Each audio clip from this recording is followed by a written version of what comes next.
teyeroboza, teyanojjola, teyasimoggola, ekiyitibwa nti kyonna kiriibwa oba buli kyonna ekiriibwa. Ma'aba yani lam yu'ayyib. Aib ke kamogo oba okuttattana ekintu.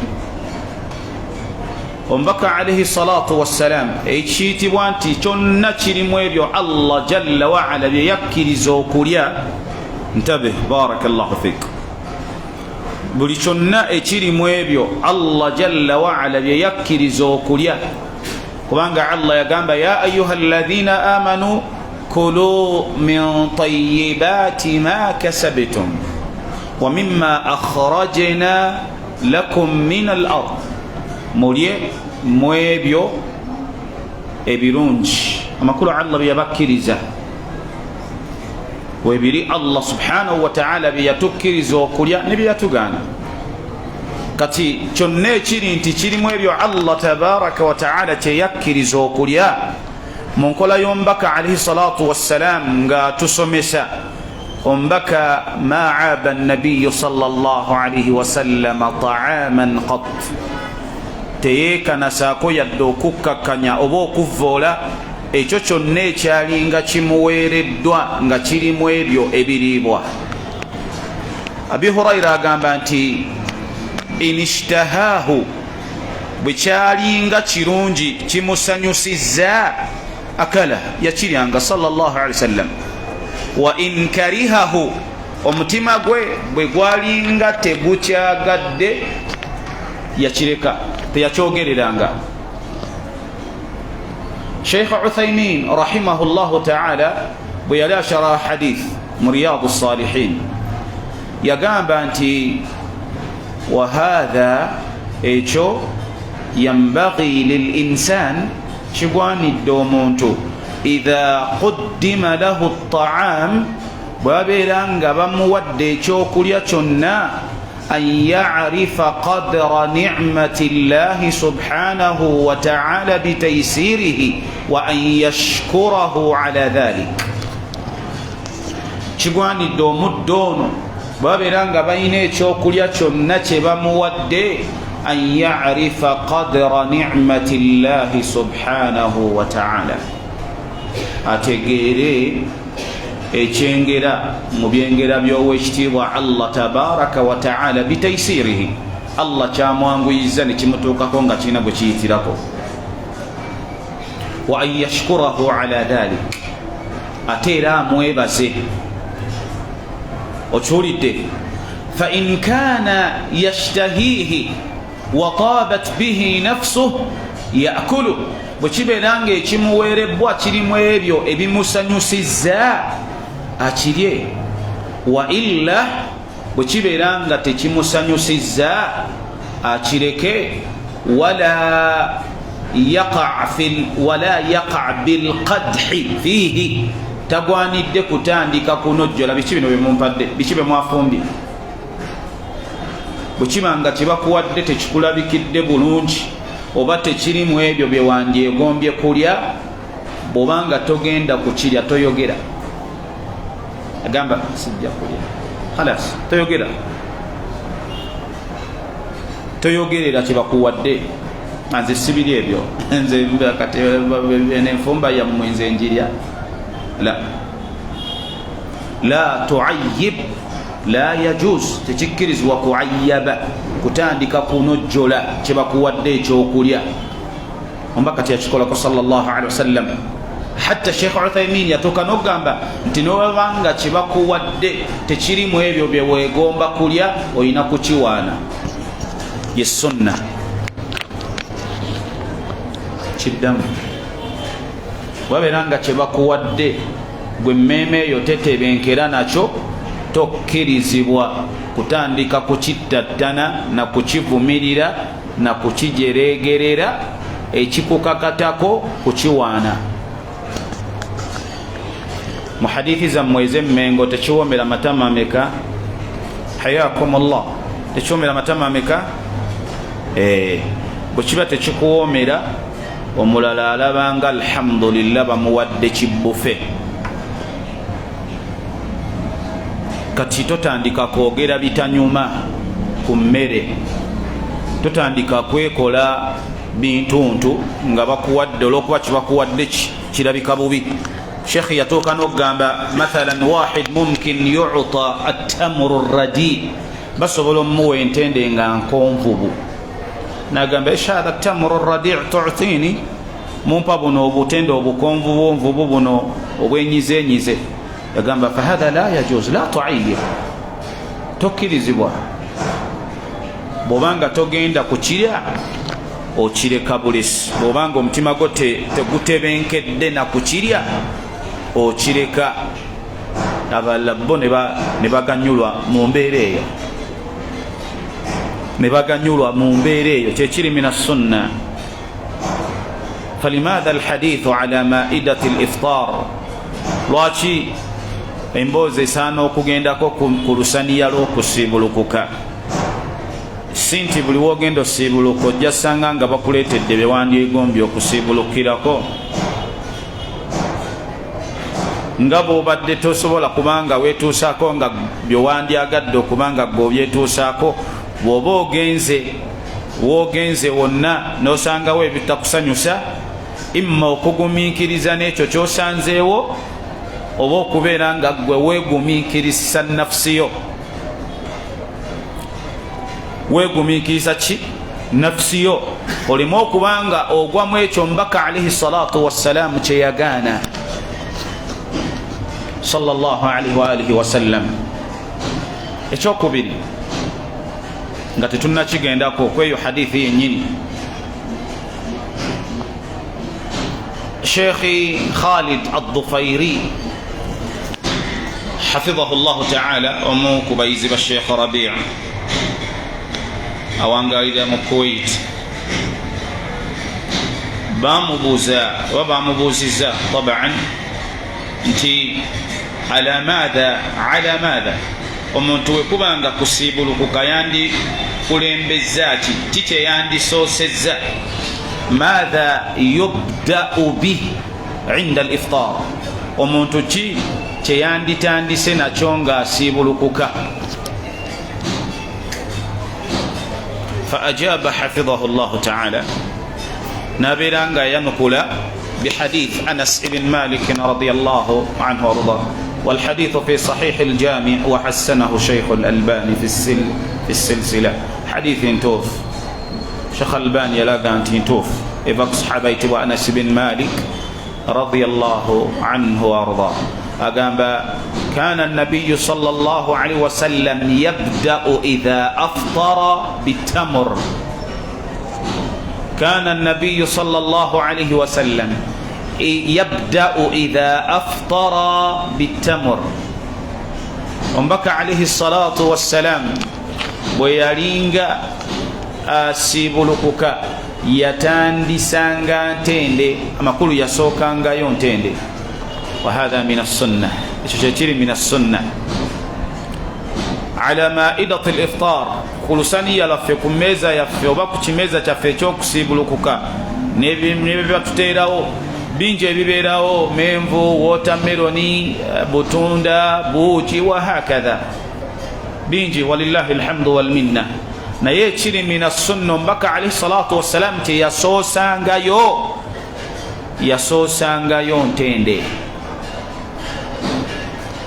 nga wojjo sanga mu hadithi endala ombaka yasooka kusoosangayo ntende gye bayita rutab, embisibisi, oluvannyuma n'agoberezako kye bayita attamur. zirimu ebika, waliwo arrutab, newabeerawo attamur, newabeerawo ajwatu lmadina. zonna zirimu ebika, naye kati ffenna twazitwalira wamu. olid naye alhamdulillah abantu bagenze bazaabula nti ajwa ez'emadiina zo zibeera nzirugavu nnyo. ajwa ez'emadiina zibeera nzirugavu nnyo. mbaka sallam yagamba nti aziri omusanvu ku makya abeera mu bukuumi bwa Allah, shaitaani talinawe emusemberera. bwazirye kawungeezi era bwe kityo ziriko hadith ajwatul madina weziri abazitunda alhamdulillah muzinonye jazakumullah khair almuhimu kyenjagaddemu nti omubaka alayhi salatu wassalam yatandisanga ntende omusibi yenna asibuluka kyeyandibadde atunuulira ekyo olw'obulungi ekisooka ogoberedde omubaka muhammadin sallallahu alaihi wasallam ekyokubiri oba osinziza nakyo allah tabaraka wataala mu kugobera omubaka alaihi salatu wassalam kyekirimu empeera n'obulungi obuli mu ntende allah subhanahu wataala bwe yazissaamu okiwulidde kyakuna nti ebyenda bino bibeera nga bisiibye akaseera kawanvu nga tebirina kirimu nga tonaba kutandika ogamba kansooke nteekeyo eminwe gyange egyamu enva esatu n'eminwe gyange egya bbogoyo ebiri ekyendo osooka okipakire kumukumu awo owulidde omale okwate ecupa eya watermeloni nga mulimu n'enanasi oba minati maid oba soda hadith wala haraj oba omale oyiweyo ebyenda osooka obipakire kumukumu oba tobaze bulungi era sheikh uthaymin mu riyadu salihin yagamba laysa min at-tibbi an yataasha al-insan mubashara si kyabuvunanyizibwa omuntu si kamakulu laysa min at-tibbi tekiri healthy mu luganda tuyinza kyabbara tutya si kyabulamu amakulu mu mbeera y'ebyobulamu ku muntu afaayo ku bulamu bwe si kyabuvunanyizibwa okubanga naam ebyenda obipakira kumu emmere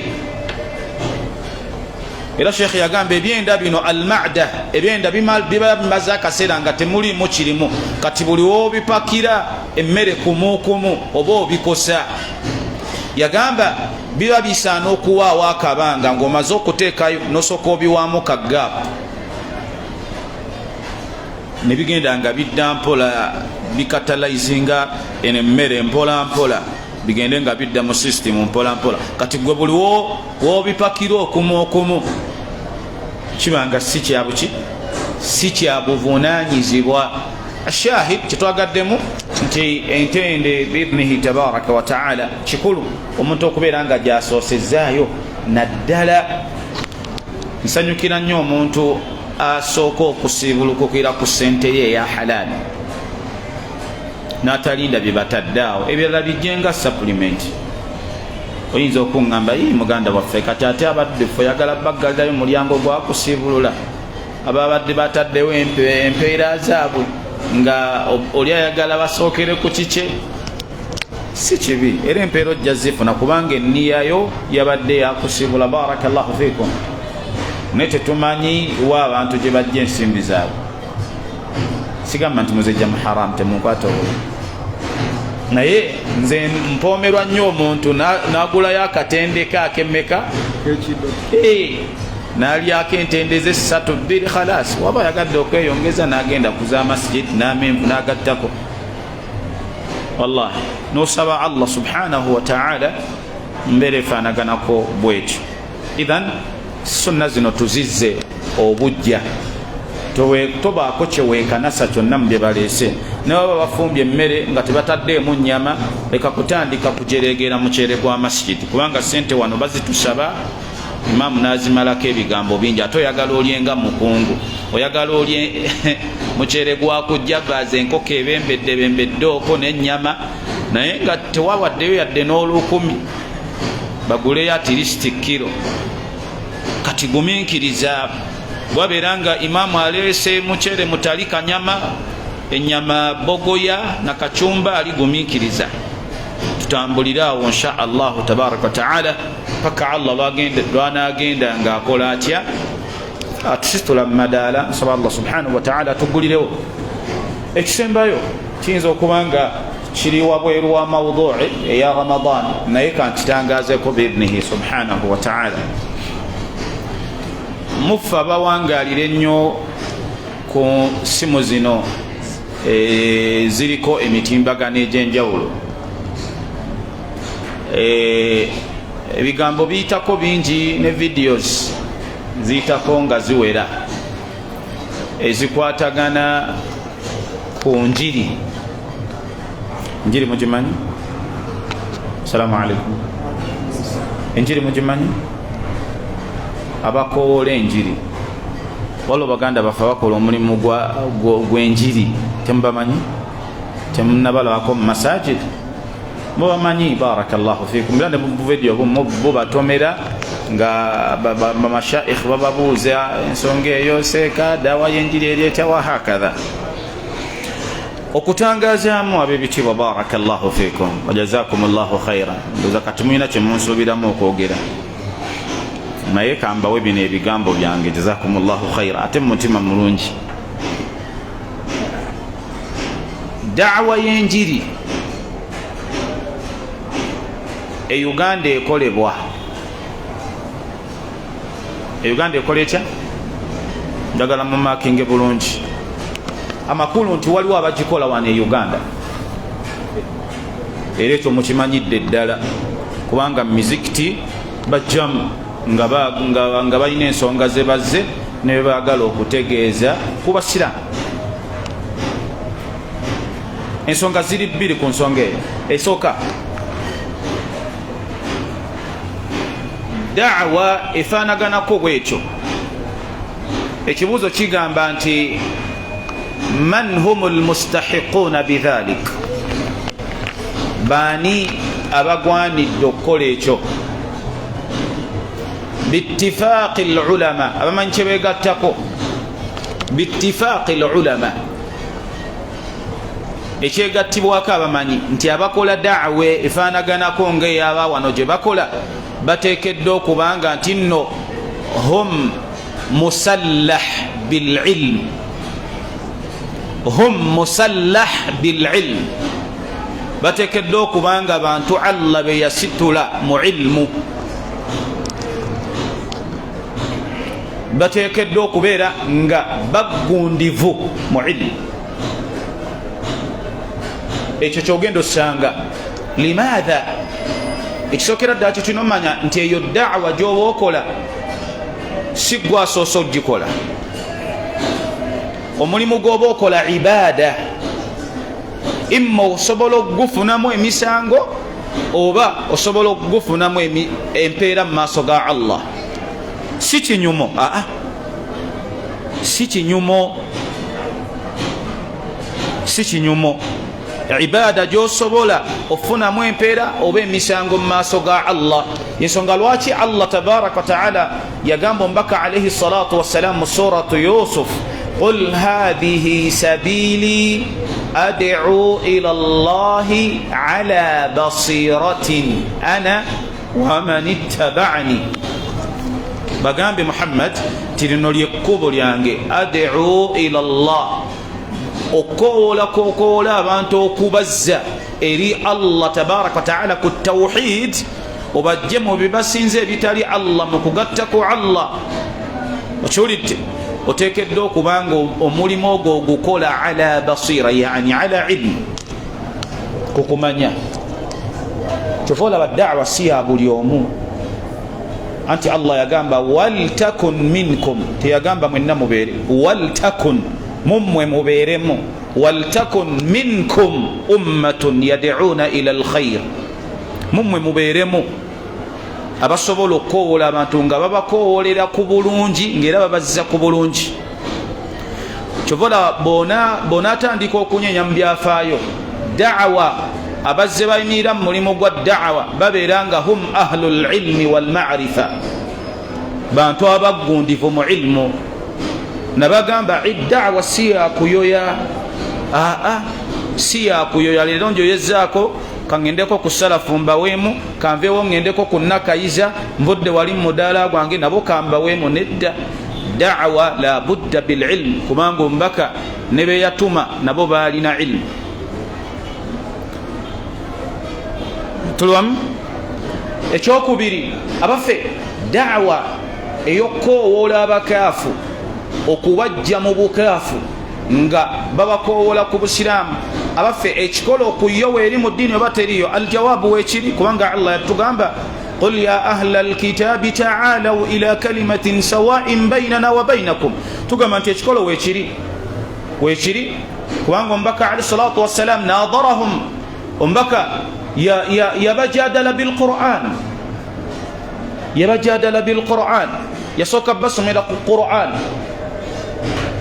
وبابو قوبا فناظرهم في التوراة نبا ناظرهم التوراة أوكي ممكن يزم التوراة nayenga tasoso wazizza kyabali kati omutawaana guliriddawa ku bana abali wano omutawaana oguli ku bannayuganda basosowaza bayibu okusinga Qur'an yensobye ennene baulama gye bagaana kubanga kitegeeza bw'osoosowaza bayibo oba omaze okugituma butereevu nti nakyo kitabo Allah kyeyassanga mutaabbadun bihi kisinzibwa nakyo Allah ekitali kituufu kubanga bayibo eri munharif njweteke si eri munazzal okuva eri Allah eyakka ku Isa si yeeyo chovola watetugisoosowaza ebeera munadhara nga wolaba Ibn Taymiya rahimahullahu ta'ala bweyanadhara ba ahlul falsafa wal kalam fi kutubihim al muharraf wal dhalal nga banadhara nga amaze kubisoma ebyabwe nga makulu bw'anaayagala obbakoowola da'wa okubalaga obubuze bwabwe ajja kuba biina byonna bye baagala okuleeta so si kubalaga nti amuli bakitalo nnyo mu bye musomera munedda kati baganda baffe abakola da'wa wano omutawaana gwe balina basoosowaza bayibo era osanga oli nga yenyumiriza mu kukwata bayibo agiina wano yonna ne bwomuzuukusa kuwa bakoliiso Matayo bikolwa by'abatume Yakobo ekiwulidde obunyiriri obwo ng'era bwemunyumirizaamu n'omubuuza olinayo ejjuzo mmeka mu Qur'an anti tuli mu da'wa etumalawo numbuuza baffe da'wa ekumalawo bwatyo gwasooso gikola mbaka teyagikola ekyo kimu ekyokubiri baganda baffe mu bimu kwe byasinga okukola ebyobulabe da'wa eyo basooka kutuula n'abakaafu ogikola era ne babayita ne batuula ku mmeeza ne bategeka n'olunaku nti gwe pasito ojja kujja twagala otambulire wano naffe tugenda kutambulira abaffe Yesu ddala mwana wa Katonda oba si mwana wa Katonda ogwo gwe mulama nga be babayita ekyo si kituufu lwaki obayita gwe kakasa gwe kituufu gwe somesa ekituufu ayagala okuwakanya jje kyombaka kye yakola yabakoola ku tawhid owakana ogamba otya anti nze kugamba Allah agamba bwati gobadde ogamba otya obadde oyagala ogamba otya leeta obujulizi oyina oba toyina nze bujulizi buno bulaga nti gwe kyoliko kifu fahadha huwa almunadhara as-sahih kati ekisinga okubeera ate kyannaku era nga kirabirwako mu baganda baffe mu nsobi zaabwe zijjudde mu da'wa yaabwe weekanga nga n'abamu okujja ku lunaku olw'okukola enjiri lwennyini oba lwe waliyo kubanga waliyo dialogue omunaqasha bajjira mu mmotoka z'abapasita nga be babaleeseeko bino haqqa mbyogera nsinza nabyo Allah nekitakoma ku ekyo oluvannyuma lw'omunaqasha omukolo guwedde bakayanye ku butuuti wali pasita alaga ne seeka gundi alaga ku nkomekerero ya gundi yaabwe ne bagenda mu kasenge ne bagaba natufunye mmeka da'wa nga Allah yagamba wa ya qaumi la as'alukum alayhi mala nabbi wa Allah Nuh yagamba abantu wa ya qaumi la as'alukum alayhi mala in ajriya illa ala Allah abange mmwe bantu mmwe benkowoola sibagala muyadde ne ssente in ajriya illa ala Allah empeera yange eri Allah ittabi'u man la yas'alukum ajra da'wa tebeera muntu yakulyamu abadan da'wa omuntu okowoola eri Allah tayina kulyamu nchobeerawo ng'olina omutema gw'osuubira la da'wa ebeera ku Allah bweba baagadde bakuwe batubagadde khalas tambula ogende wo naye ebyokudda nti tufunye mmeka tufunyeyo obukadde bwaffe 5 tugabanira nti wakati yebyabadde twakkanyiza 5 kale twali buzibu gabanyamu awo haram baganda baffe bakola kati batuuke eno bajje mizikiti balanga ensonga ezitali ntuufu tulina twasiramuddeyo eyo baganda baffe tebalina mmere kiki waliwo bakyalemedde mu tayiri azimu zatanye kati tubadde tusaba mutufuneyo n'emizindaalo emizindaalo gyafudde ebintu ebifaanaganako webityo ebyokuleeta ensonga ezitali ntuufu nga da'wa bagiyimiriza ku bulimba baganda baffe abo nga bakyaliwo Sheikh Abdul Karim rahimahullahu ta'ala Allah musaasire waliwo embiranye eyali Masaka era ku da'wa eyo Sheikh ne bamuyita Masaka darusi yali masjidi y'ekitenga awo ku lw'evviira yali nnene Sheikh n'atangaza ensonga bulungi ku da'wa eyo ng'era bwenzi bagambye n'agamba nti ekituufu kyo kiri nti baganda baffe twabayita bajje tubalage da'wa enkola gyekolebwamu ne bagaana kubanga bo balina bye batunuulira ne bagaana okugenda Sheikh abalage da'wa engeri gyalina okukolebwamu nabaani abateekeddwa ogikola era mu nkomekero ya Sheikh mu bimu ku bigambo bye yayisa yagamba nti okutunuulira ku fatawa z'abaulama bwe kibeera nga abayimiridde mu mulimu ogwo ate bongera kubeera nga baguvumaganya omulimu gwe bandibadde banoonyamu okutuuka mu maaso ga Allah baweemu empeera ekisingako kuguleka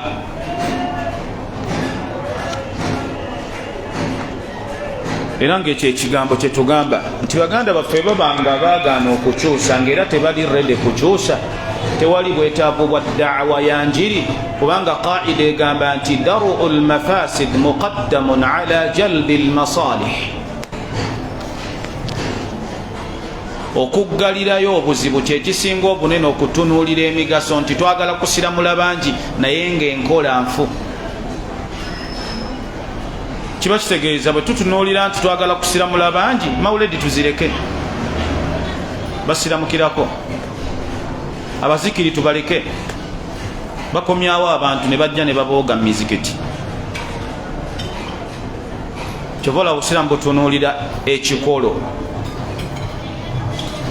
kati bwe babeera nga bwe batyo bafaanagana ekisingako butagikola da'wa bwe tunatereeza Allah jattuwa embeera zaffe zennyini zisobola okubanga bwe tuba nga tuteeredde nga tetulimu mbeera zifaanaganako bwe zityo Allah subhanahu wa ta'ala azifuula ensonga abalala ne bazeegomba ne basiramuka ekibuuzo kyenkomekera nakyo gwolowooza Allah agenda kukubanja okubanga toyinaayo omusiraamu gwe wasiramula assalamu alaikum kummwe waliwo akakasa nti bwe naasisinkana Allah nga siinaayo omusiraamu yonna gwe nasiramula ekyo kigenda kunkubya emiggo mu maaso ga Allah oba okunteekesa muli waali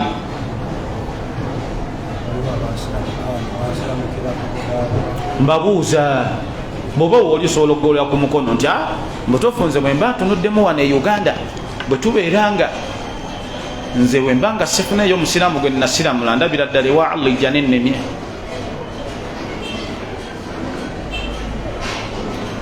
kakati ekyo bweba tokikakasanga nawe kennyini tonnaba kwetereeza bibi eri Allah nze kisinga okunnuma ku baganda baffe abo tayib bakola omulimu ogw'okubanga balina be bannyonnyola ne babadyekadyeka ne basiramuka wakati mu kubeera nga be basiramudde be bajja eno mu busiraamu nabo bafuuse ba sheekh era najjako mu muzikiti tulina wano sheekhi pasita la hawla wala quwwata illa billah ne sheekhi pasita alina kyayagala obba tageezaako kugyabadde era abasiraamu ne batereera bawulira pasita n'atandika okuyiwa hifidhu awo owa bayibo nga musajja yanywa ebintu bannaaye pasita Sheikh Pastor iwawo bunyiriri mu Bible tatudde wansi kusoma bw'abeera ng'alinga aleeseeyo quotation akootinga mu Quran ofaanaganako ng'alidde omuceere ogulimu amayinja nga buli womeketa bw'otyo olina kugumya mba ogugaaya.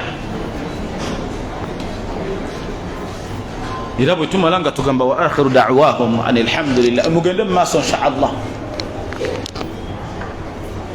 Ombaka talina gwe yatuma mu da'wa nga wallahi ebigambo tabitegeera tali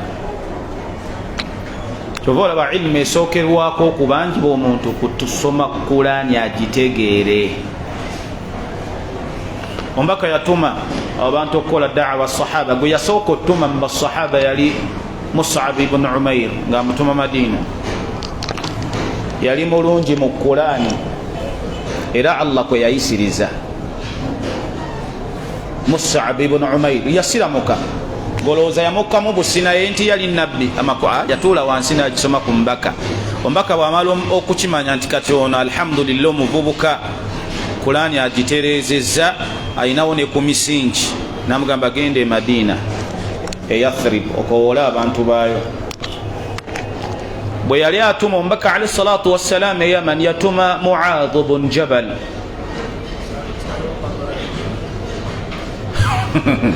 owulidde yatuma Mu'adh yali talina ilmu. Yamugamba awwal ma tad'uuhum ilay shahadatun an la ilaha illallah, zati yalina ilmu. Yali agenda bakootingira muki eyo vaayo. Naam, wadde byaliwo qabla alhijra, nkulaga nti da'wa eteekedde okuba nga emira ku misingi egy'obusiraamu nga nakyo ekisookera ddala al-ilmu. Ja'far ibn Abi Talib bw'agenda e Habasha, omwali ne mukyala w'omubaka ayitibwa Ummu Salama, ne bagenda e Habasha. Najjash, Maliku Najjash rahimahullah, kubanga yafiira ku busiraamu yakkiriza da'wa. Bwe yali abasajja bamaze okuva mu bakaafu e Makka nga bazze bamutaddemu ebigambo, bawadde abantu ebirabo, baagala Najjashi agobaganye bano abaali e Habasha abazze okubanga bafuna obubudamu, nga bamaze omumusenseka ebigambo. Ja'far bw'ayita Ja'far ibn Abi Talib, Najjashi yamubuuza hal ma'aka mimma jaa anillah, oyinayo kyozze nakyo nga ddala kiva eri oyo ye Allah gwe mukkiririzaamu?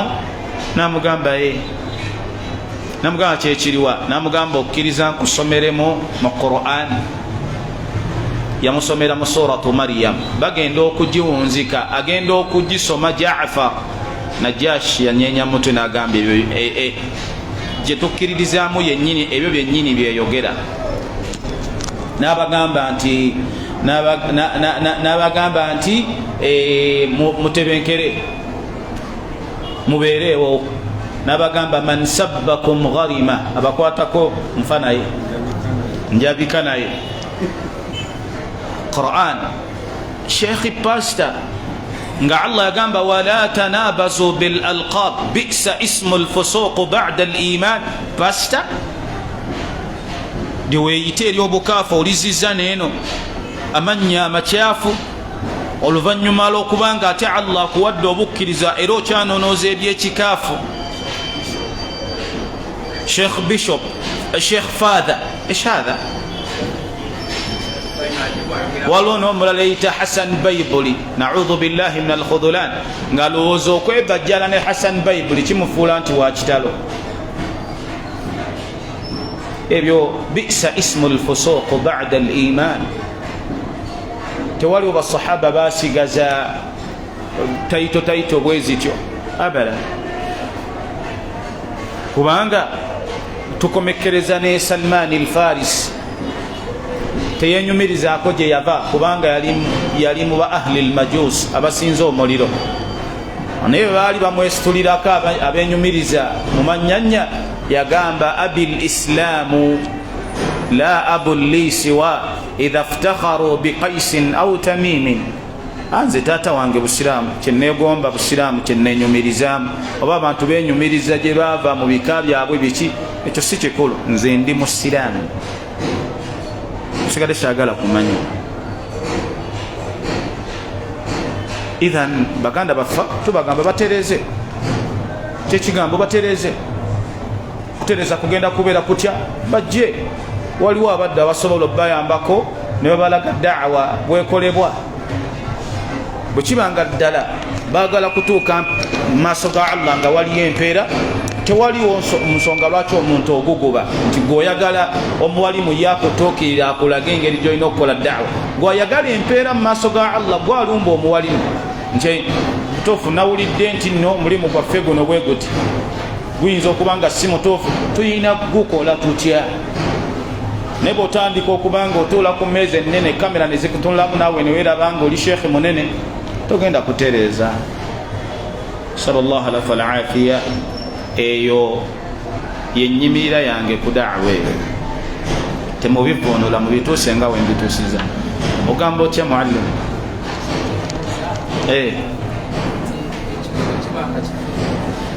ekikolo ekyabwebwe kya da'wa naam naam abayitidde ku ekyo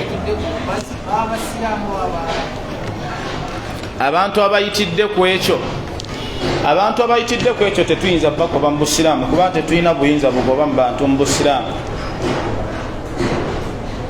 naam tetulina buyinza bugoba bantu muki mu busiraamu newankubadde waliwo omuguba amashaikhe yagamba bonna basiramukira ku njiri si basiraamu ekyo kibeera nga tekiriimu insaafu kati ffe ekyo tetuyinza kyogera kubanga mulimu Allah baawa wadde nga lyekkubo lye baayitiramu naam Allah n'abawa obunywevu mu ddiini naye nga newankubadde naam waliwo abazze nga abayitira mu kkubo eryo tekifuula nti nekkubo ttuufu kubanga qaida egamba nti anniyatu lhasana la tubarriru lwasilata alkhabitha enniya ennungi teyerula kkubo vundu bwe kigendererwa kyo kiba nti kirungi kyakubanga nze ekigendererwa kyange abasiraamu kasita kubanga ekyo bwobanga kyeweewogomyemu oyinza otutuuka mu maaso ga Allah ng'obulungi toyina ng'osisinkanidde Allah ku nsobi ng'olowooza nti wali olongoosa ate ng'okola otya waqadimna ila ma amilu min amalin faja'alnahu haba'an manthura wabada lahum min Allahi ma lam yakunu yahtasibun nga bagenda kutuuka mu maaso ga Allah nga baali basuubirayo nti empeera nnene naye nga tebakola batya nga bakola ekirungi thumma wada'aha fi lkiisi almathqub ne bamala ne bakiteeka mu kiveera ekirimu ebituli Sheikh Saud Shiraim حفظه الله يقام احذر الكيس المثقوب ويوال وكتيك وملمغو مكساوي كلمو بيكي كلمو كبانغو منتو مثلا يصوم رمضان نهار رمضان ثم يغتاب هذا وهذا أسيب رمضان نياتي سنة أسيباك يا نوري حسن وبوال ومكول صلى الله عليه والعافية وكتيك ومولي مكساوي تجد بتولي تبي نعوذ بالله من الخذلان محمد وقنبشي نعم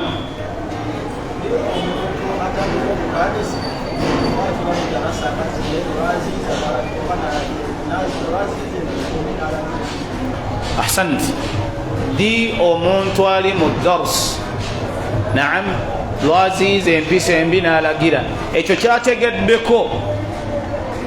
kyategeddeko ng'alimu abo abakitegedde abakiyimirirako bw'abeera nga awangaalidde mu bantu naam awangaalidde mu bantu tuli wamu nga bakola ekyo ekirimu okujeemera Allah subhanahu wa ta'ala talina kubeera ng'akola atya talina kubeera ng'abatunuulira nti nno kijja mwetaagisa ilmu ennene la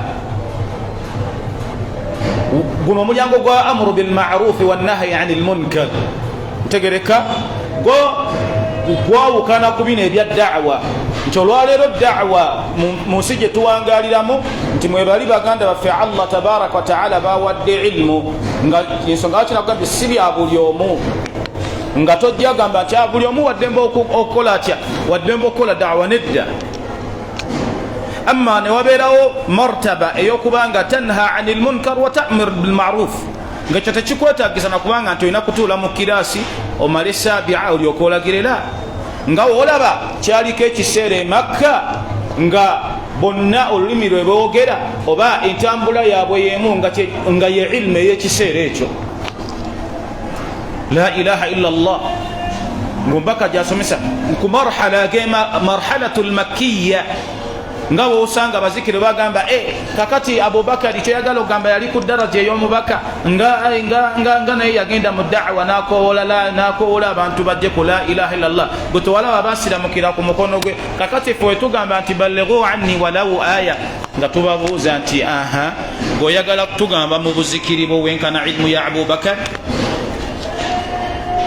kyakubiri nti ye ilmu eyaliwo mu kaseera ako nga tebanaba bagamba ulumu ndala ez'obusiraamu ya ulumu eyaliwo kunyweza tawhid abaffe olwaleero ulumu mpitirivu bahar gose nawe oyagala anti nze takhasusi yange kebere mu hadith nze takhasusi yange kebere mu sharia nze takhasusi yange kebere mu limi lwarab nze takhasusi yange kebere mu da'wa gokola takhasus kyakubiri nti bangi bosobola ogendako ne bakubangula tebiringa biri ebiseera kyoli nti ng'omuntu ajja asadde yekubya olubugo lwe khalas najja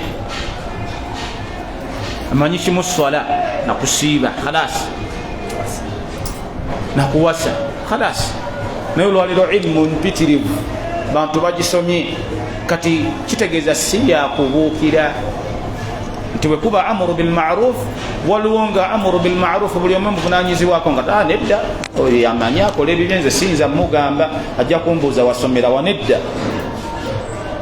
waliwo hadithi wejjanga man ra'a minkum munkara newobanga wallahi akoze munkar yalaba embaawo ali ku ddaraja ya doktora ng'olina omusika ng'olina okukola otya gwe bagambye yasika Marwani eyali amusinga irimu namugamba tojja kusoma kutuba nga tetunnasaala idi nedda kansome kutuba abantu bajja genda nedda ombaka si kyeyakola jangu sooka otusaaze nagamba kale tusaale kati si byagamba nti nedda sijja mugambako shekh ajja kumbuuza walaba embaawo mmeka gwaŋŋamba mpozi oli wawa olina waawo hadithi 10 awo mutwawo nedda tuyambagana netutereeza bondabako ensobi nontereeza والمؤمنون والمؤمنات بعضهم أولياء بعض يأمرون بالمعروف وينهون عن المنكر نعم ممبيريو ويطيعون الله ورسوله قال الله واتلاقى سبحانه وتعالى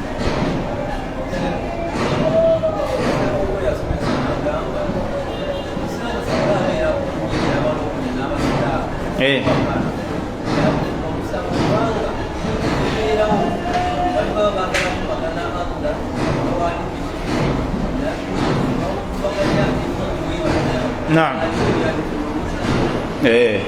kati ekyo kiramulwa kitya era okubeerawo nga tosobola kuziyiza bali bavuma Allah subhanahu wa ta'ala ekisingako okuvaawo anti Allah yagamba wa idha ra'aita alladhina yakhuduna fi ayatina famadha fa'rid anhum bolaba abantu nga batandise okujolonga amateeka ga Allah bajeregera Allah bajeregera ebyobusiramu vaawo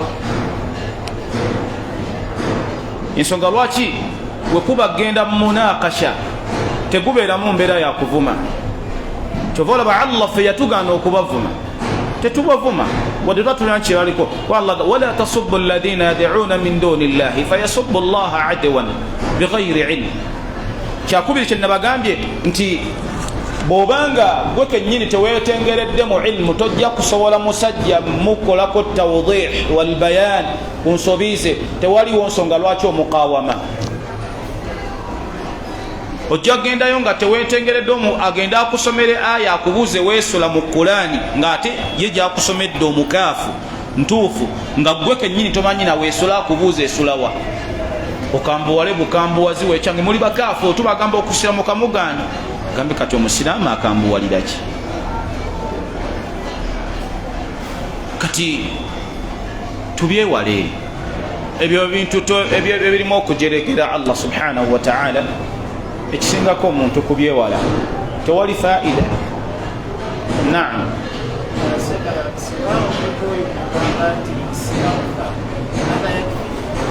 Aywa singa omuntu mugamba nti siramuka otuusizza kubanga okimugambye mu lulimi lwategeera era naye okusiramuka akimanyi kubanga Allah yabatugamba dda alladhina atainahum alkitaba ya'rifunahu kama ya'rifuna abna'ahum wa inna fariqan minhum la yaktumuna alhaqqa wa hum ya'lamun bakimanyi nti Muhammadi mutuufu naye banandaba batya nga nsaze eddiiro mutuwetagisa mugamba munange era nga naye bwakugamba lokoka aba kimanyi kyagamba nti nawe kyagamba bokimanyi kyagamba jangu mubukaafu amakulu okkirize Yesu nti ye Katonda yennyini kati naye bwomugamba nti siramuka aba kimanyi nti omugamba Allah tazaala Yesu mubaka si mwana okiwulidde kimala era ngombaka bwe yalaga mu hadithi nti teriyo n'omu yenna awulira ku da'wa yange n'agigoba okujjako nga Allah agenda kumwokya. Baulama batuuka n'okugamba omukaafu yenna waali n'awulira nti ashhadu anna muhammadan rasulullah ashhadu an la ilaha illa Allah kimumalira. Kati bino bibaddamu ne batandika okujerera hayya ala fala mujeerye fala simanya biki ebyo kujeregerera naye ng'ekituufu bakimanyi nga salaamu bwe bagikayanira nti biki nagambe getegeeza mirembe assalaamu alaikum wa rahmatullahi lwaki okayanira emirembe n'oli agigamba nti ye Allah n'otagira ddala n'oviirayo ddala. Twalinga tutambulako ne Sheikh Abdul Karim yalina embeera nga ye bwatuula ku booda ekiga tayogera bingi nga abooluganda oli musiraamu agamba kitosiramu ashuli nga tayina watuula ku booda n'atakola da'wa kasita kuzuula nti toli musiraamu akugambe ekisiramuka lwaki tosiramu munnange nno obulungi buli eno mu busiraamu kijja kuba kyannako okufiirako ki ku mbeera eyo nga yakolako da'wa naye abamu bwe bamuwaako obutezi bagamba omusajja oyo yoyo musajja gwe wallahi era abamu bagenda okuziika nga bamuziika lwekyo. Allah musaasire Sheikh Abdul Karim. Almuhimu barakallahu fikum nti ekigambo khalas kikolera ddala era oba omutuusizaako hujja.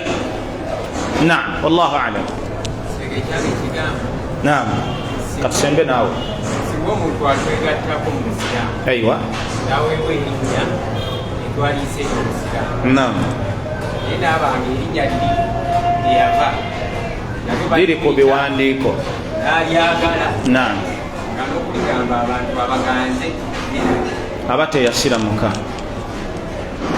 toyinza kwagala gy'ovudde obukkiriza ba tebwamaamira kubanga jjukira mu hadithi ya Anas ibn Malik ثلاث من كنا فيه وجد بهن حلاوة الإيمان bisatu Allah abikuwa ekiwomereze mu mutima gwe ekyobukkiriza kiba kimaamidde wa an yakrah an yauda fi lkufri otekedde okutama okuddizibwa mu bukaafu amakulu konna akalandira akakuzza mu bukaafu tosobola kasanyukira. Omuntu eyali mu jahiliya fi lmasiya teyegombako mulundi nagumu kumuzza mu masiya oba ganyumyako otegeera nti omuntu yaseseetuka n'aviira ddala buli we boogera ku mbeera ze yalimu nga Allah tannamuwa istiqaama anyiiga oba avaawo kitegeeza obukkiriza bwayingira kuba amanyi kye yalimu ebbanga lyemala ng'anyiiza Allah talina kakwate konna kaayagala kamuzza mu jahiliya takaagala. era bw'olaba omuntu ng'alimu embeera bw'atyo imma okubanga ayinza kubanga tamanyi teyatoola wansi kusomesebwa bamutangaze ku la ilaha illa llah wa mustalzamatuha na byonna byegamba, oba okubeera nga teyayingira fi silmi kaffa ku mbeera ezebbiri. bwemutuuzaako nasiha nasigala ng'agugubye, kitegeeza enaaliyo ng'alina byabazaayo, imma okubbirayo sho naye ngeri omutima gyeguli. nga Sheikh Siddiq Nasir hafidhahullah alina ekitabo kyasomesa wano,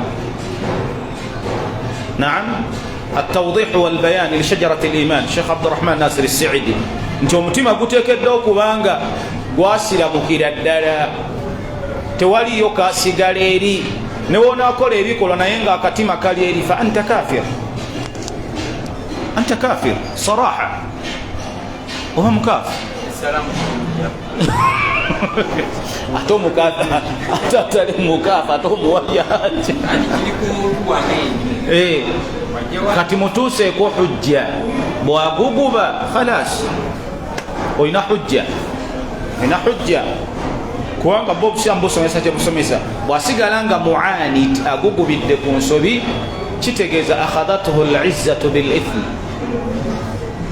yefudde ow'ekitiibwa mu nsobi ku bya Allah subhanahu wa ta'ala, awo muli omuta, kubanga ye tali ready kutereza. sallallahu alaihi wa afiya da'wa ina nzito, wa andir ashirataka al-aqrabin. سبحانك اللهم بحمدك أشهد أن لا إله إلا أنت استغفرك وأتوب إليك. وفق الله الجميع لما يحبه ويرضى. إلهنا والحمد لله.